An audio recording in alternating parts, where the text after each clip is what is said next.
So this morning we're talking about attachments, and we're using the book of The Mastery of the Self.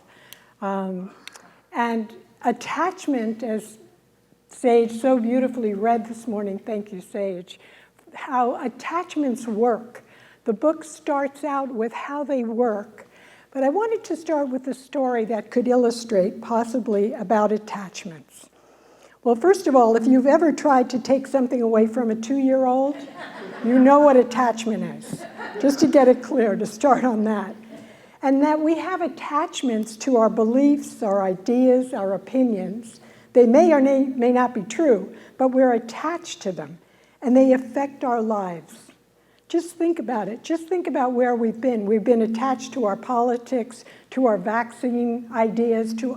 We're attached. And then if someone doesn't like our attachment, we have problems. Having an opinion, having an idea is great. But when you so identify with the idea that you lose your higher self, the God that's in us, then we have to re-look at attachments. So that's what we'll be doing in the service. We'll be doing it in our groups this afternoon. Please join us. This is wonderful, deep, and conscious work so we can have mastery in our own lives. The story I want to tell you is about a young woman who was hosting a dinner party for her friends. She served a delicious pot roast, and one of her friends so enjoyed it, she asked for the recipe. The young woman wrote the whole recipe down for her. And when looking at the recipe, her friend said, "Why do you cut both ends of the roast before it's prepared and put in the pot?" The young woman replied, "I don't know. I cut the ends off because I learned this recipe from my mom, and that was the way she always did it." Her friend's questions got her thinking. So the next day she called her mom and asked, "Mom, when we make the pot roast, why do we cut it off and discard the ends before we set it in the pan and season it?" Her mom replied, "That's how your grandmother always did it, and I learned the recipe from her." Now the young woman was really curious, and she called her elderly grandmother and asked the same question. "Grandma, I often make the pot roast recipe that I learned from Mom, and she learned from you. Why do you cut the ends off of the roast beef before you prepare it?" The elderly grandmother thought for a while, since it had been a while since she made the pot roast herself. And then she replied, "I cut them off because the roast was always bigger than the pan I had to bake them in. I had to cut the ends off to make it fit." This morning, we're looking at attachments and how they come and how they pass down and how we do things automatically just because we've been told something, just because an idea has been passed on in your family. You're smart, you're dumb, you're thin, you're fat. Whatever stories we've been given and passed down and are continuing to pass down, we are getting our attachments looked at in this month. We're having the opportunity to say, does that serve me anymore? So this morning I want to talk about becoming conscious of our attachments, expanding our awareness, getting a bigger pan, and telling a new story like updating the recipe. So when we're looking at our attachments, our beliefs, ideas, and opinions, some of them may be true and some of them may not. In the book, Miguel Ruiz Jr. gives an example, and he says, if you're a sports fan and you love soccer, you just love the game. You love soccer, you go to the game, you're kind of neutral about who wins. You just love the plays and how it all works out. And then all of a sudden you become interested in a team and you become a fan of the team. You start wearing the team colors. You're following it. And when the team wins, you are elated. And when the team loses, you are in a funk. You're depressed, you're mad, it affects your mood, and everything happens. This is the beginning of attachment. He was doing fine at the game before, But once he started putting an investment of his idea, his opinion, how it should be, his team, his identity starts to develop around something that isn't even true about himself. So he becomes the grumpy guy, or he becomes the nice guy, all based on an attachment to an idea. Our work in spiritual life is to look at the ideas that we hold about ourselves, about the world we live in, the planet we're on right now, and to expand our consciousness to understand the song that they were singing, that where is God? We are the place that God shows up. In our tradition, that is our teaching, that this is that we can still have opinions, but we can't be that attached to them.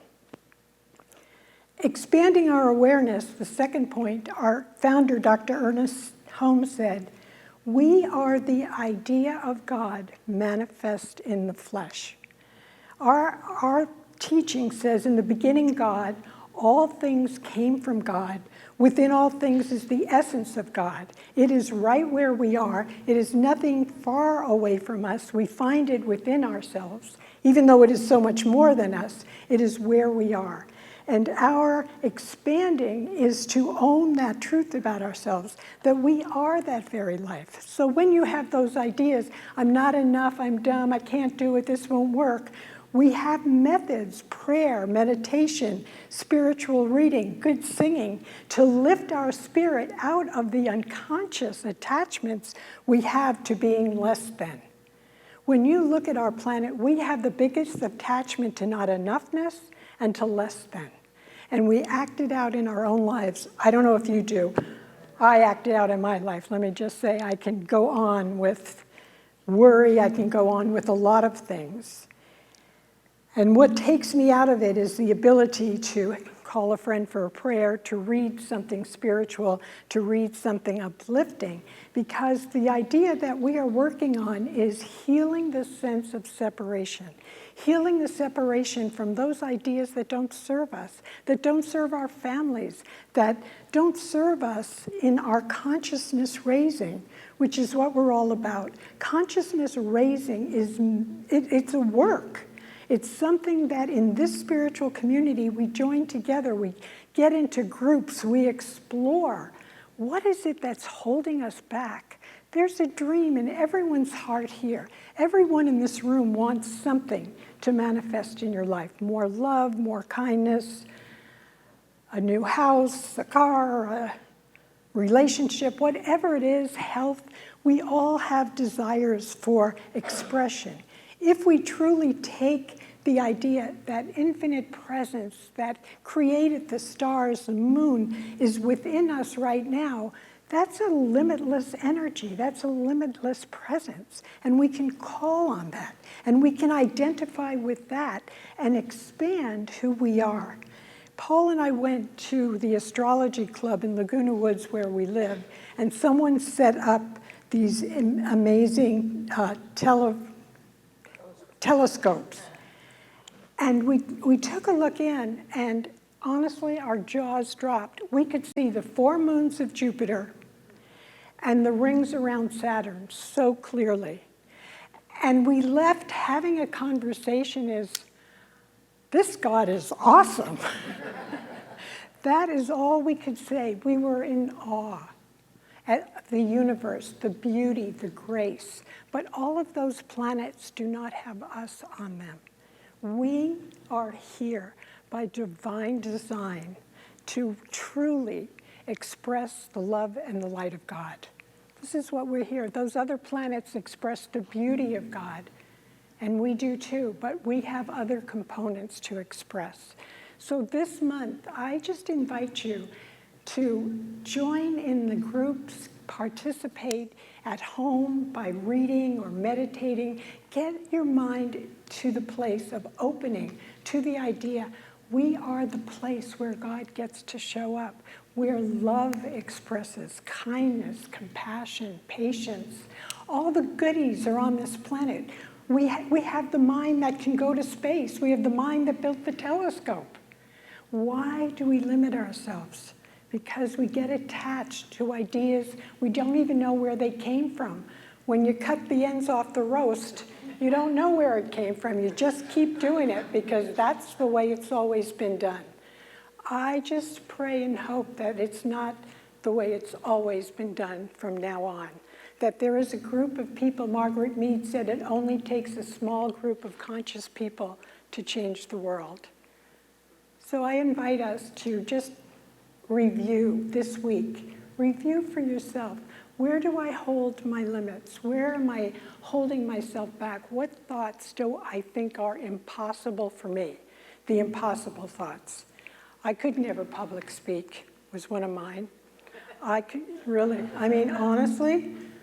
it took years, but we worked through it.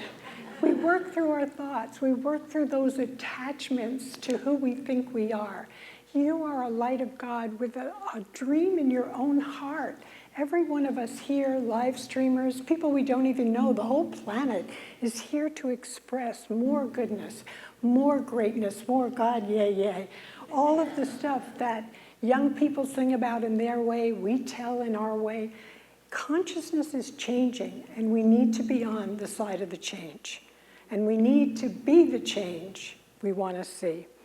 So that's expanding our awareness. The telling a new story, the updating of the recipe. We're here to shine our light, to express our gifts.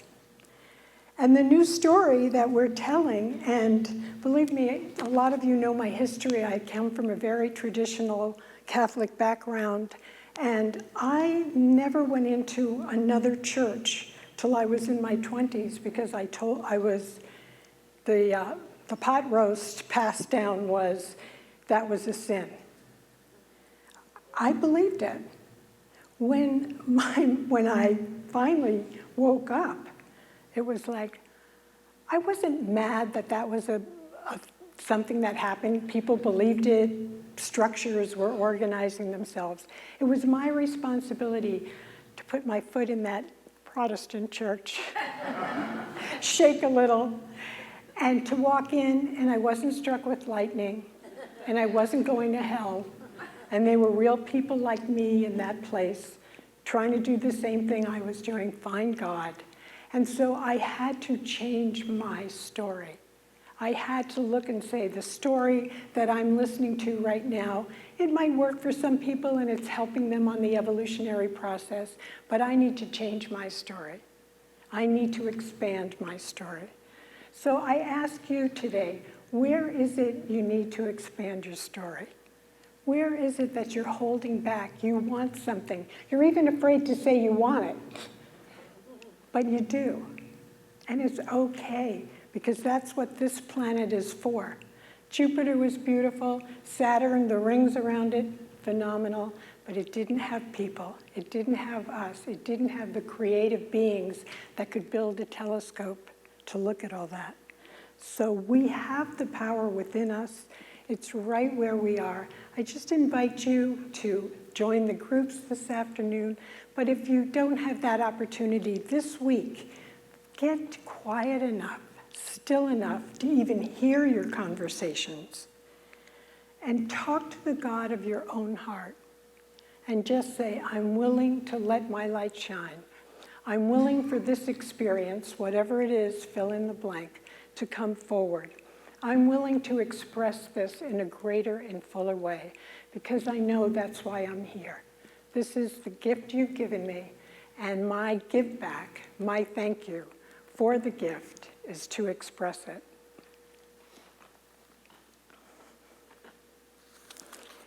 The biggest way I know how to do that, besides the reading, and this week I had a big insight, the letting go.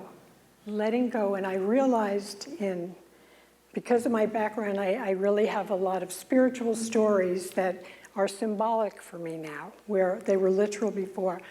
But the symbolism that really moved my heart that I had this week was the way to get rid of attachments and all the stuff that could go with it is to forgive. And that Christ's last words before he died, forgive them, they know not what they do. And then, because of the forgiveness, he could resurrect. That's what a resurrected life is. You're willing to let go of anger, pain, disappointment, blah, blah, blah, all the stories, personally and collectively. And we forgive ourselves and others so that we can live a resurrected life. This is a spiritual journey. We're called to it. Each and every one of us are a blessing. And this community right now is in the process of bringing that blessing forward in a great and beautiful way. Thank you so much.